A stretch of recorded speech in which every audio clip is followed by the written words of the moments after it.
अस्सलाम वालेकुम। Story time देखने वालों को खुशामदीद। जब मैं सजदे में गई तो मुझे नहीं मालूम कि सजदा कितना लंबा हुआ और मैंने रो रो के कितनी दुआएं मांगी। लेकिन कहते हैं ना, कुछ दुआएं हमारी दुनिया में हमारे हक में कबूल नहीं होती। अल्लाह उनका अजर बरोज़े क़यामत देगा। शायद यही मेरे हक में भी लिखा जा चुका था। मुझे मेरी दुआओं का अजर मुझे रोज़े महशर मिलना था, या फिर मेरी दुआएं कबूल ना होने की एक वजह यह भी थी कि मेरा दिल खौफ खुदा के बजाय खौफ सिकंदर में मुब्तला था। मैं अपने गुनाहों पे तौबा करने की बजाय रब से ये दुआ कर रही थी कि सिकंदर किसी तरह मुझे बख्श दे और मेरी वीडियो इंटरनेट पे ना डाले। अभी मैं सजदे में ही थी कि फ़ोन की बेल बजी।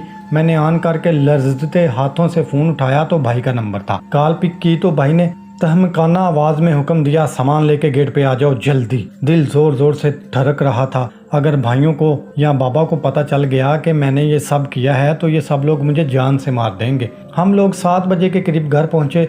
अम्मी ने मेरे आने की खुशी में मेरी पसंद की चीज़ें बनाई हुई थी, लेकिन मेरे दिल को चैन नहीं था। खौफ और परेशानी से इतनी घबराहट हो रही थी कि बस पानी पिए जा रही थी और बार बार हलक खुश्क हो रहा था। मैंने ना खाना खाया और ना किसी से मिली। बाबा को सलाम किया और तबीयत नहीं सही कहकर अपने कमरे में आ गई। पूरी रात बिना आवाज़ के रोते हुए गुजरी। पता नहीं सुबह के किस वक्त आंख लग गई।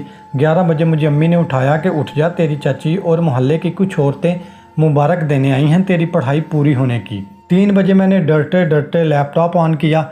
व्हाट्सएप ऑन करते ही सिकंदर के 4-5 मैसेज आए।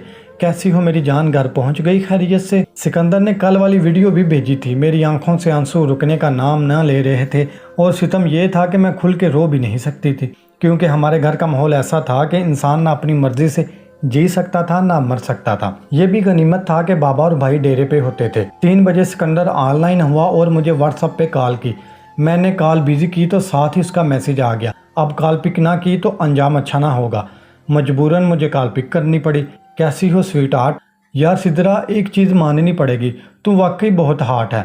मैं तो मेरा हवस, मेरा दोस्त भी तेरा फ़ैन हो गया है और कहता है सिद्रा को बोलो बस एक बार और।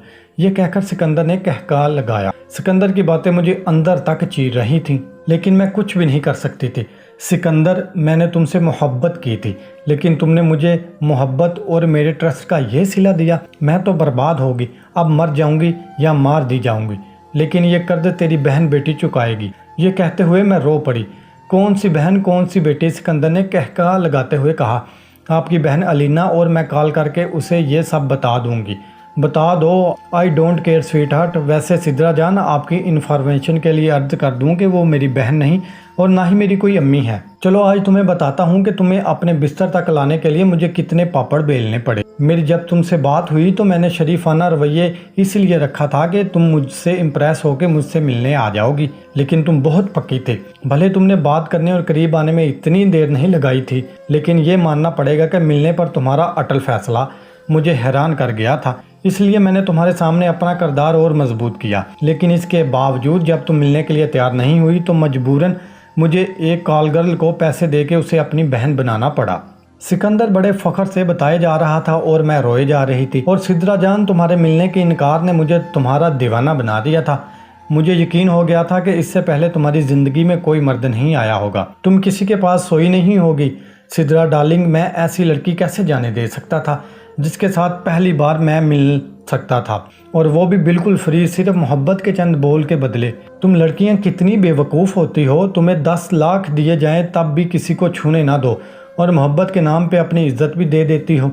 फिर तुम्हारा सहर अंगेज हुस्न मुझे दीवाना करता था। मैंने काफ़ी लड़कियां यूज़ की, जिनमें से 3-4 ऐसी थी जिन्होंने पहली बार मुझसे ही मिला था, लेकिन जो मज़ा तुमने दिया वो किसी और लड़की से नहीं मिला। हम तो फ़ैन हो गए आपके जिस्म और फिगर के।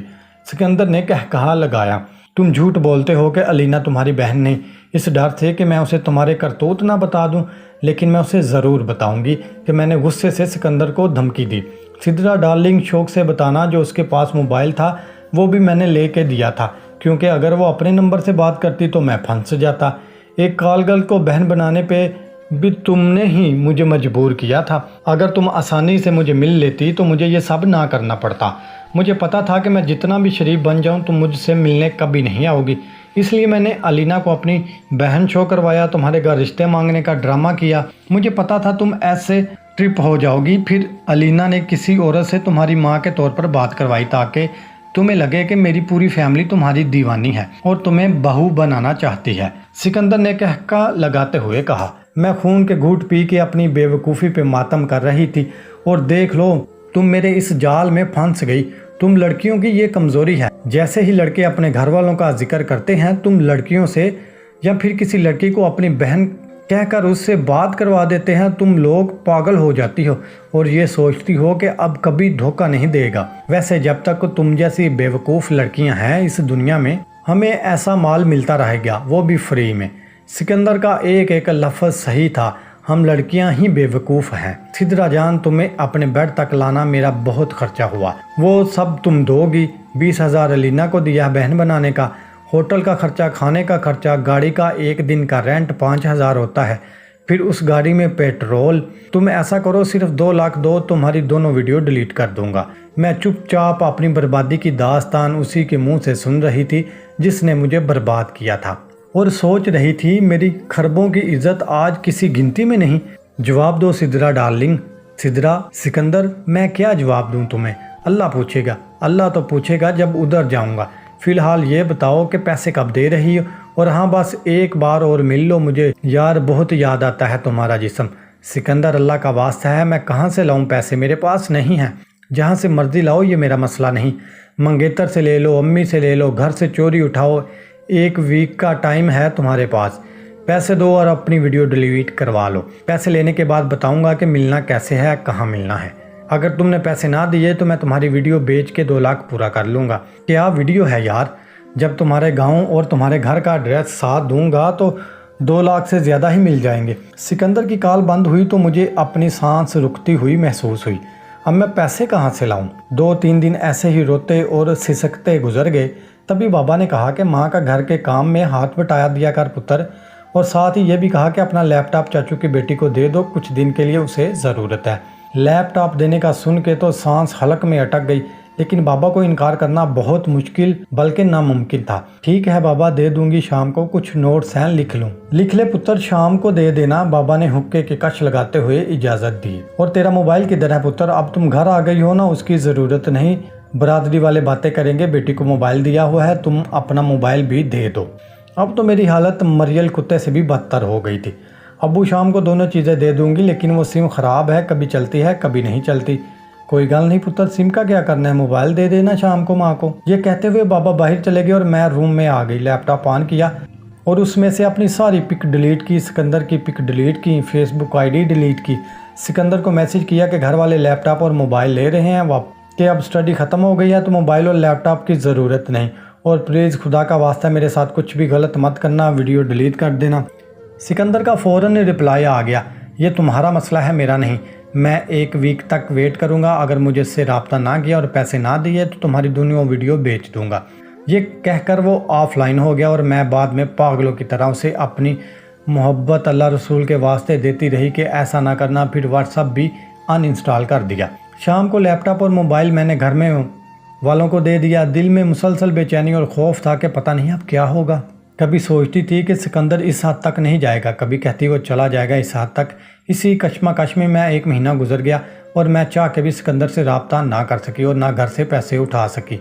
उस दिन जुमे का दिन था। बाबा और छोटा भाई मस्जिद गए हुए थे और बड़ा भाई सुबह से शहर गया हुआ था। मैं नमाज पढ़ के जाए नमाज लपेट रही थी जब बड़ा भाई तूफान की तरह अंदर दाखिल हुआ और अब्बू की बांस की सोटी उठा के भागते हुए मुझे मारना शुरू कर दिया। मेरे चीखने पे माँ किचन से भागकर बाहर आई और मुझे छुड़वाने की कोशिश की, लेकिन भाइयों ने 2-3 डंडे माँ को भी मार दिए। मेरा नाक और मुंह से खून बह रहा था, लेकिन भाई मुझे मुसलसल मारे जा रहा था। कुछ ही देर बाद मैंने नींद बेहोश हो चुकी थी जब छोटा भाई और आस पास के घर वाले के लोग भाग के अंदर आए और मुझे छुड़ाया। मुझे पानी पिलाया गया और बाबा ने भाई से वजह दरियाफ्त की कि क्यों मारा है। तब भाई ने सब कहा कि जो अड़ूस फड़ूस के लोग आए हुए थे कि आप लोग अब अपने घर जाओ, ये हमारे घर का मसला है। जब सब लोग चले गए तो भाई ने मोबाइल बाबा की तरफ बढ़ा दिया, जिसे देखते ही बाबा का चेहरा स्याह और पत्थर की तरह सख्त हो गया और मुझे समझ आ गई कि सिकंदर ने अपनी औकात दिखा दी है। बाबा ने भाई को हुक्म दिया कि इसे उठा के कमरे में बंद कर दो। भाई बाजिद था, मैं इसको अभी फायर मार दूंगा, लेकिन बाबा ने कहा कि तू झल्ला है, इस कुत्ती बगैरत के लिए पर्चा झलेस ले, इसको मारेंगे ज़रूर लेकिन किसी सही तरीके से। مجھے اسٹور روم میں بند کر دیا گیا، پورا جسم زخموں سے چور تھا اور خون بہہ رہا تھا۔ جیسے جیسے ٹھنڈ بڑھتی جا رہی تھی مجھے شدید درد ہو رہا تھا۔ شام کو اندھیرا ہوا تو اسٹور میں چوہے اور ادھر ادھر بھاگنا شروع ہو گئے۔ مجھے چوہوں سے بھی بہت ڈر لگتا تھا۔ میں نے مری ہوئی آواز میں امی کو آوازیں دینا شروع کر دی، امی چوہے ہیں، پلیز مجھے بچا لو، امی مجھے بہت ڈر لگ رہا ہے، اللہ کا واسطہ ہے امی مجھے مار دو۔ لیکن کسی نے کوئی جواب نہ دیا۔ میں خود گھسیٹتے ہوئے ایک کونے میں دبک کر بیٹھ گئی۔ کچھ خالی بوریوں سے جسم ڈھانپا، لیکن ٹھنڈ درد سے جان نکلی جا رہی تھی۔ وقت کا نہیں مجھے پتا، رات کو کس پہر مجھے اسٹور کا دروازہ کھلنے کی آواز آئی۔ دیکھا تو امی تھے، جن کے ہاتھ میں گرم دودھ کا گلاس اور ابلے ہوئے انڈے تھے۔ امی نے روتے ہوئے مجھے اپنے ساتھ لگایا تو میں پھوٹ پھوٹ کے رو پڑی۔ میں بے بس ہوں میری بچی، مجھے معاف کر دینا امی، آپ مجھے معاف کر دینا۔ میں نے روتے ہوئے امی کے پاؤں پکڑ لیے۔ یہ دودھ ہلدی والا پی لو اور انڈے کھا، اور یہ گولیاں بھی کھا لو، درد کچھ کم ہو جائے گا۔ امی نے دوپٹے کے پلو سے گولیاں کھولتے ہوئے مجھے دی۔ میری بچی، اب تم مہمان ہے میرے پاس کچھ دن کی، پتہ نہیں یہ لوگ کب تمہیں مار دیں، میں کچھ نہیں کر سکتی تمہارے لیے۔ ماں روئے جا رہی تھی۔ کچھ دیر بعد امی جانے لگی تو میں نے کہا، امی مجھے بہت ٹھنڈ لگ رہی ہے۔ امی چپ چاپ چلی گئی اور کچھ دیر بعد چٹائی تکیا اور رضائی دے گئی۔ کچھ دن بعد میرے زخم خود ہی خشک ہونا شروع ہو گئے تھے۔ ہر روز بڑے بھائی کی نگرانی میں مجھے واش روم جانے کی اجازت ملتی اور واپس اسٹور میں بند کر دیا جاتا۔ کوئی 20 دن ایسے ہی چلتا رہا۔ ایک دن امی اسٹور میں آئی اور مجھے بتایا کہ تیرے ابو کو، مجھے اور تیرے بھائیوں کو کسی شادی میں جانا ہے، ہم لوگ بہاولپور جا رہے ہیں، تیرے بابا کے کسی دوست کے بیٹے کی شادی ہے، کل واپس آئیں گے، یہ لو 15,000 روپے، میرے پاس اس سے زیادہ نہیں، تیرے بابا اب مجھے پیسے نہیں دیتے، یہ لوگ اب تمہیں 3-4 دن تک مار دیں گے، لیکن تم میرے جگر کا ٹکڑا ہے سدرا، تو بری بھی ہے تو میں بھی کیا کروں، میں ماں ہوں، میں نہیں دیکھ سکتی تمہیں اس حال میں، یہ پیسے لو، ہمارے جانے کے بعد تجھے ایک بندہ اس اسٹور سے نکالے گا اور لیاقت پور اسٹیشن پہ چھوڑ دے گا، وہاں سے تو کہیں دور چلی جانا، میری بچی مجھے معاف کر دینا، میں کھانا دینے کے بہانے آئی ہوں، تالا خود تیرا بھائی لگائے گا، یہ کہہ کر امی روتے ہوئے مجھے ملی اور دعائیں دے کر چلی گئی۔ رات کو 2 بجے مجھے دروازے کا تالا کسی چیز سے کاٹنے کی آواز آئی اور 20-25 منٹ بعد دروازہ کھل گیا۔ وہ فیروز تھا، ہمارا ملازم۔ سدرا باجی چلیں، وقت بہت کم ہے۔ میں نے پیسے لیے اور ایک شال جو امی نے دی تھی اوڑھ لی۔ دل میں اب کوئی حسرت نہیں تھی، بس ایک ہی آگ جل رہی تھی کہ کسی طرح کتے سکندر سے رابطہ کرنا ہے اور اسے اس کے انجام تک پہنچانا ہے۔ فیروز مجھے لیاقت پور اسٹیشن پہ چھوڑ کے چلا گیا۔ 4 بجے کے قریب کوئی ٹرین آئی، پوچھنے پہ پتہ چلا فیصل آباد جا رہی ہے۔ میں اسی میں بیٹھ گئی۔ فیصل آباد پہنچ کے میں کچھ دیر اسٹیشن پہ ہی بیٹھی رہی، سمجھ نہیں آ رہا تھا کہ کیا کروں، کدھر جاؤں، اور پھر کچھ سمجھ نہ آیا تو اگلی رات بھی میں نے اسٹیشن پہ ہی گزار دی۔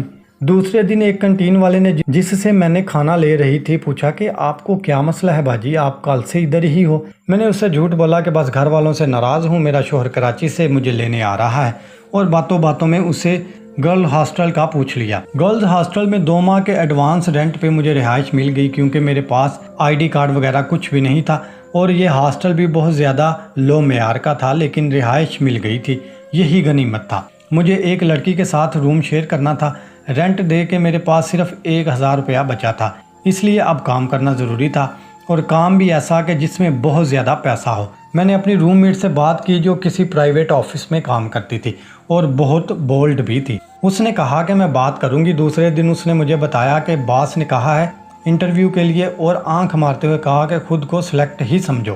دوسرے دن میں انٹرویو کے لیے گئی تو باس نے مجھ سے تعلیم وغیرہ اور ڈاکومنٹس کا پوچھا جو کہ میرے پاس نہیں تھے، لیکن پھر بھی باس نے مجھے 9000 پر ماہ کے حساب سے کام پہ رکھ لیا۔ کچھ ہی دن بعد مجھے علم ہو گیا کہ باس نے مجھے نوکری کیوں دی ہے۔ جب شام کو مجھے میری روم میٹ نے کہا کہ آج باس نے کہا ہے ایک میٹنگ ہے، آپ کو لیٹ چھٹی ملے گی۔ اب مجھے سب قبول تھا، میرا سہارا اور پیسہ چاہتی تھی کسی طرح سکندر تک پہنچنے کے لیے۔ باس نے میرے سامنے اپنی ڈیمانڈ رکھی، واپسی پہ میں نے بھی باس کے سامنے اپنی ڈیمانڈ رکھ دی کہ مجھے پیسہ اور ایک بندہ چاہیے۔ باس نے وعدہ کر لیا وہ ہر صورت ہر جگہ میری مدد کرے گا۔ یوں میں ایک اور مرد کی ہوس کا شکار بن گئی۔ وقت گزرتا رہا اور 1 ماہ بعد میں نے سکندر سے رابطہ کیا، لیکن اس کا نمبر آف تھا۔ واٹس ایپ چیک کیا تو وہ بھی ڈیلیٹ تھا۔ بار بار کوشش کی کہ کسی طرح رابطہ ہو جائے، باس نے بھی کوشش کی لیکن سکندر سے رابطہ نہ ہو سکا۔ اس کے نمبر کی آخری لوکیشن رحیم یار خان تھی۔ ایک دن باس نے مجھے کہا کہ سدرا تمہیں یہ فائل لے کے جانے ہیں، ایک گورنمنٹ کے آفیسر ہیں، ان سے سائن کروانے ہیں۔ باس نے میرے جسم کے بدلے کافی ہیلپ کی تھی، اس لیے مجھے ان کی بات ماننا پڑی۔ باس نے بتایا کہ فلاں ہوٹل میں کمرہ نمبر 30 میں وہ آپ کا شام کو ویٹ کرے گا۔ میرا ڈرائیور آپ کو ہاسٹل سے پک کر کے ہوٹل چھوڑ دے گا اور آپ ذرا اچھے سے تیار ہونا۔ رات کے 3 بجے ہوٹل پہ پولیس کا ریڈ ہو گیا، جس میں 6-7 لڑکیاں اور مختلف لڑکے پکڑے گئے۔ جو گورنمنٹ افسر تھا وہ تو اپنی جان چھڑوا کے چلا گیا۔ ہماری گالیوں، مکوں اور لاتوں سے تواضع کر کے ہمیں تھانے پہنچا دیا گیا۔ مجھ سے پوچھا گیا کہ کون ہے تیری نائکا، کس کے اڈے پہ کام کرتی ہو؟ میں کیا بتاتی، میں تو جانتی نہیں تھی کسی کو، اور نائکا کا اڈا کا لفظ پہلی بار سنا تھا۔ میں نے باس اور اپنے دفتر کا بتایا، لیکن میرا باس صاف مکر گیا کہ میں نہیں جانتا کون ہے یہ۔ 2 دن پولیس والوں کی زیادتی کے بعد ایک لڑکی کی نائکا آئی اور مجھ پہ ترس کھا کے میری بھی 20,000 کے عوض ضمانت دے دی۔ ساتھ اسے یہ بھی کہا کہ میرا یہ 20,000 2 دن میں منگوا کے دو گی یا پھر میرے اڈے پہ دھندا کرو گی۔ میں نے انکار کیا تو اس نے بتایا کہ چھمک چھلو، یہ پولیس والے روز تیری فری میں کباڑا کریں گے، اس لیے بہتر ہے کہ میری بات مان لے، 8-10 دن میں تیرے 20 پورے ہو جائیں گے، پھر تو چلی جانا۔ مجبوراً مجھے پولیس کے ڈر سے اس کی بات ماننا پڑی۔ بنا مرد کے سہارے کے لڑکی کٹی پتنگ کی طرح ہوتی ہے جسے ہر کوئی لوٹنا چاہتا ہے۔ یہی میرے ساتھ ہو رہا تھا۔ میں سکندر سے بدلہ لینے کے لیے گھر سے نکل آئی تھی، لیکن اب ایک اور دلدل میں پھنس چکی تھی۔ جینے کے لیے کھانا بھی پڑتا تھا اور کھانے کے لیے کمانا بھی پڑتا تھا۔ 20 دن میں مجھے اس کام سے گھن آنے لگی اور دل بار بار خودکشی کرنے چاہنے لگا۔